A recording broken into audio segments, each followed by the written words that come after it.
இந்த செய்தியை உங்களுக்காக வழங்குவது அருண் மசாலா. 1983 ஆண்டிலிருந்து தரத்துடன் தன்மை மாறாத அறுசுவை சமையலுக்கான அருண் மசாலா.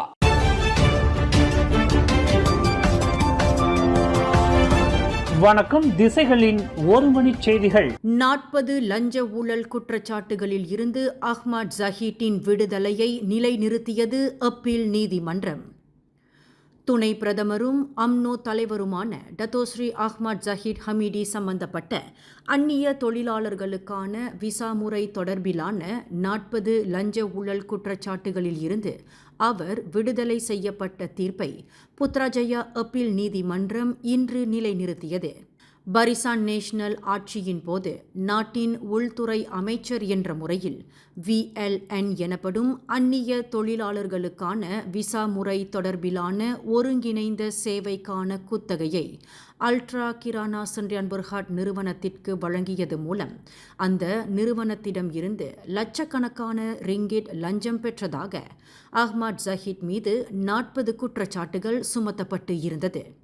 இதில் 33 குற்றச்சாட்டுகள் 1,35,60,000 வெள்ளி சிங்கப்பூர் டாலர் அல்லது 4,70,80,000 ரிங்கிட் சம்பந்தப்பட்டதாகும். இதர 7 குற்றச்சாட்டுகள் 11,50,000 சிங்கப்பூர் டாலர் அல்லது 40 லட்சம் ரிங்கிட் மற்றும் 15,000 சுவிஸ் பிரான்ஸ் அல்லது 79,000 மலேசிய ரிங்கிட், 15,000 அமெரிக்க டாலர் அல்லது 70,200 ரிங்கெட் சம்பந்தப்பட்ட லஞ்ச பணமாகும். விசா குத்தகை வழங்கப்பட்ட அதே நோக்கத்திற்காக அல்ட்ரா கிரானா சன்ரியான் பர்ஹாட் நிறுவனத்திடம் இருந்து ஜஹீட் லஞ்சம் பெற்றதாக 40 குற்றச்சாட்டுகளிலும் தெரிவிக்கப்பட்டது. இந்த 40 குற்றச்சாட்டுகளையும் ஜஹீட் கடந்த 2014 ஆண்டுக்கும் பரிசான் நேஷனல் ஆட்சி கவிழ்ந்த 2018 ஆண்டுக்கும் இடைப்பட்ட காலகட்டத்தில் புத்ராஜயா ஸ்ரீ சத்ரியா பிரிசின் அம்லாஸ், புத்ராஜயா மற்றும் கண்ட்ரி ஹைட்ஸ் காஜாங் ஆகிய 2 வெவ்வேறு இடங்களில் புரிந்ததாக குற்றச்சாட்டுகளில் தெரிவிக்கப்பட்டது. எனினும் பரிசான் நேஷனல் ஆட்சியில் நாட்டின் துணை பிரதமர் என்ற முறையில் ஜஹீட்டிற்கு எதிரான 40 லஞ்ச ஊழல் குற்றச்சாட்டுகளிலும் அடிப்படை மூகாந்திரங்கள் இருப்பதை ப்ராசிக்யூஷன் தரப்பு நிரூபிக்க தவறிவிட்டது என்று கூறி கடந்த 2022 ஆண்டு செப்டம்பர் 23 ஷா ஆலம் உயர் நீதிமன்றம் ஜஹீட்டை விடுதலை செய்தது. உயர் நீதிமன்றத்தின் இத்தீர்ப்பை எதிர்த்து ப்ராசிக்யூஷன் தரப்பு செய்து கொண்ட மேல்முறையீட்டில் அவரின் விடுதலையை அப்பீல் நீதிமன்றம் இன்று நிலைநிறுத்தியது. 3 அடங்கிய நீதிபதிகள் குழுவிற்கு தலைமையேற்ற அப்பீல் நீதிமன்ற நீதிபதி ரூசிமா கசாலி ப்ராசிக்யூஷன் மேல்முறையீட்டை தள்ளுபடி செய்வதாக தமது தீர்ப்பில் தெரிவித்தார். மலேசியாவிடம் இருந்து சிங்கப்பூருக்கு உரிமையாக்கிவிட்ட ஜொஹூர் கடற்பரப்பில் உள்ள பத்து பூத்தே தீவின் இறையாண்மை தொடர்பில் அனைத்துலக நீதிமன்றத்தில் மேல்முறையீடு செய்ய வேண்டாம் என்று முன்னாள் பிரதமர் துன் மகாதிர் முகமட் எடுத்த முடிவு தங்களுக்கு தெரியாது என்று 2018 ஆண்டு பக்கத்தான் ஹரப்பான் அமைச்சரவையில் வீற்றிருந்த 3 முன்னணி அமைச்சர்கள் தங்கள் நிலைப்பாட்டை இன்று தற்காத்து கொண்டனர். துன் மகாதீரின் அமைச்சரவையில் வீற்றிருந்த துணை பிரதமர் டத்தோஸ்ரீ வான் அசீசா வான் இஸ்மாயில், ஆண்டனி லாக் மற்றும் டத்தோஸ்ரீ முகமட் சாபு ஆகியோர் பத்து பூத்தே தீவு மேல்முறையீடு குறித்து தங்களுக்கு எதுவும் தெரியாது என்று அறிவித்துள்ளனர். மேல்முறையீட்டை மீட்டுக்கொள்வது என்பது துன் மகாதீர் எடுத்த தனிப்பட்ட முடிவே தவிர அது அமைச்சரவையின் முடிவு அல்ல என்றும் அவ்விவகாரத்தில் தாங்கள் சம்பந்தப்படவில்லை என்றும் இன்று தன்னிலை விளக்கம் அளித்துள்ளனர். சிங்கப்பூருக்கு சாதகமாக அமைந்த பத்து பூத்தே தீவின் அனைத்துலக நீதிமன்ற தீர்ப்பை எதிர்த்து மலேசியா மேல்முறையீடு செய்த போதிலும் அந்த மேல்முறையீட்டை மீட்டுக்கொள்வது தொடர்பில் நாட்டின் துணை பிரதமராக இருந்த டத்தோஸ்ரீ வான் அசீசா வான் இஸ்மாயில் உட்பட முன்னணி அமைச்சர்கள் அனைவரும் கூட்டாக இணைந்து முடிவு எடுத்ததாக துன் மகாதீர் நேற்று அறிவித்து இருந்தார். தமக்கு அடுத்து நாட்டின் துணை பிரதமராக இருந்த வான் அசீசா அமைச்சரவையின் முடிவை எதிர்க்கவில்லை என்று துன் மகாதீர் குறிப்பிட்டு இருந்தார். எனினும் கடந்த 2018 மே 21 எடுக்கப்பட்ட அந்த முடிவில் தாங்கள் சம்பந்தப்படவில்லை என்று அந்த 3 முன்னாள் அமைச்சர்கள் குறிப்பிட்டனர். காரணம், அன்றைய தினம்தான் பக்கத்தான் ஹரப்பான் அமைச்சரவையே பதவி உறுதிமொழி எடுத்துக்கொண்டதாக பதிவுகள் காட்டுகின்றன என்று அவர்கள் வாதிட்டனர். அடுத்த ஆண்டு தொடங்கப்படவிருக்கும் PLKN எனப்படும் தேசிய சேவை பயிற்சி திட்டம் 3.0 கல்வி அமைச்சுக்கும் தற்காப்பு அமைச்சுக்கும் இடையில் ஒருங்கிணைக்கப்படும். பள்ளி அளவில் கேடட் பயிற்சி நடவடிக்கையில் ஈடுபாடு கொண்டுள்ள மாணவர்களுக்கு தேசிய சேவை பயிற்சி திட்டத்தில் இணைவதற்கு முன்னுரிமை வழங்கப்படும் என்று பிரதமர் டத்தோஸ்ரீ அன்வார் இப்ராஹிம் தெரிவித்துள்ளார். நேற்று தாம் தலைமையேற்ற தேச தலைமைத்துவ மன்ற கூட்டத்தில் இந்த முடிவு எடுக்கப்பட்டுள்ளதாக பிரதமர் தமது முகநூலில் குறிப்பிட்டுள்ளார். அடுத்த ஆண்டு தொடங்கப்படவிருக்கும் தேசிய சேவையின் அமலாக்கம் பயிற்சிக்கான பாடமுறை நடப்பு சூழலுக்கு ஏற்ப பயிற்சி திட்டங்கள் அமைந்து இருப்பதை உறுதி செய்தல் உட்பட பங்கேற்பாளர்கள் நலன் சார்ந்த பல விவகாரங்கள் இக்கூட்டத்தில் விவாதிக்கப்பட்டதாக டத்தோஸ்ரீ அன்வார் குறிப்பிட்டார்.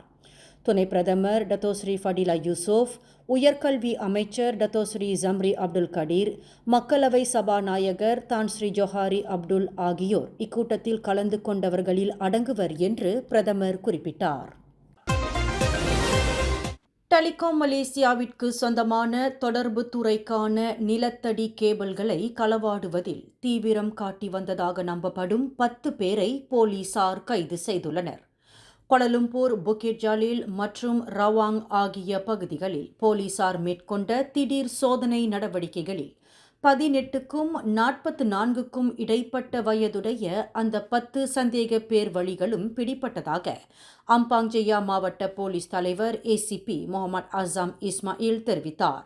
நிலத்தடியில் பொருத்தப்பட்டுள்ள கேபிள்களை வாகனங்களின் துணை கொண்டு வெளியே இழுத்து அவற்றை துண்டு துண்டாக வெட்டி களவாடும் இந்த கும்பல் தொடர்பில் கடந்த செப்டம்பர் 12 50 வயது நபர் செய்து கொண்ட புகாரை தொடர்ந்து இக்கும்பலின் நடவடிக்கையை போலீசார் அணுக்கமாக கண்காணித்து வந்ததாக முகமது அசாம் குறிப்பிட்டார்.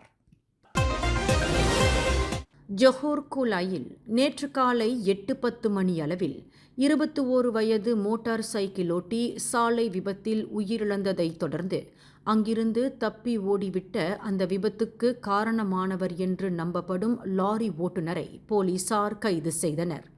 ஜலான் சனாய் சீலோங் என்ற இடத்தில் நிகழ்ந்த இவ்விபத்து தொடர்பில் சம்பந்தப்பட்ட லாரி ஓட்டுநரை போலீசார் தேடி வந்த நிலையில் 44 வயது மதிக்கத்தக்க அந்த நபர் நேற்று மாலை 7 மணி அளவில் பிடிபட்டார் என்று குலாய் மாவட்ட போக்குவரத்து போலீஸ் பிரிவு தெரிவித்தது.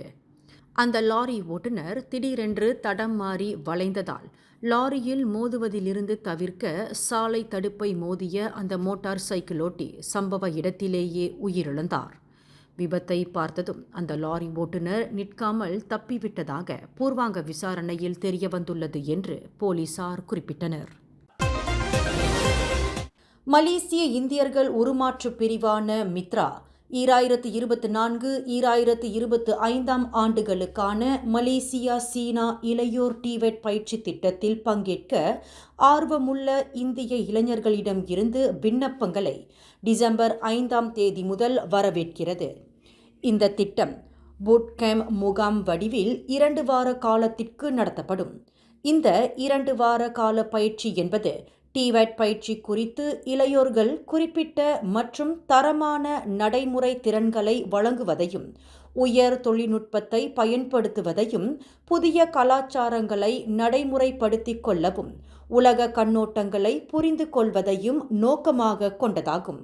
குறிப்பாக சீனாவின் அனைத்துலக சர்வதேச நெட்வொர்க் கட்டமைப்புகளை உருவாக்குவதையும் நோக்கமாக கொண்டு 2 வார காலம் முகாம் வடிவில் இந்த தொடக்க பயிற்சி நடத்தப்படவிருக்கிறது.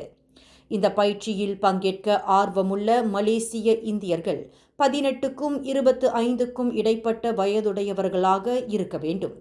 அரச மலேசிய போலீஸ் படை மற்றும் குடிநுழைவு துறையின் கருப்பு பட்டியலில் இடம்பெற்று இருக்கக்கூடாது. வழங்கப்படும் துறைக்கு ஏற்ப SKM படிநிலை 2 படிப்பின் போது இளங்கலை பட்ட படிப்பின் இறுதி தவணை காலம் வரை முழுமையாக பூர்த்தி செய்ததாக வேண்டும். 2024-2025 ஆண்டுகளுக்கான மலேசியா சீனா இளையோர் டிவெட் பயிற்சி திட்டத்தில் பங்கேற்க ஆர்வமுள்ள இந்திய இளைஞர்கள் தங்கள் விண்ணப்பங்களை கீழ்க்கண்ட துறைக்கு ஏற்ப விண்ணப்பிக்கலாம். Automotive electric vehicle, artificial intelligence AI, digital marketing, e-commerce, industrial automation, mechatronic, robotic, electronic, semiconductor, big data, UAV application, drone மற்றும் டூரிசம் ஆகிய துறைகளுக்கு விண்ணப்பிக்கலாம்.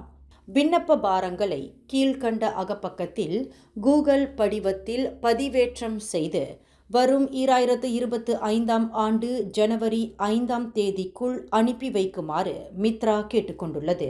இந்த செய்தியை உங்களுக்காக வழங்கியது அருண் மசாலா. 1983 ஆண்டிலிருந்து தரத்துடன் தன்மை மாறாத அறுசுவை சமையலுக்கு அருண் மசாலா. மேலும் செய்திகளை தெரிந்து கொள்ள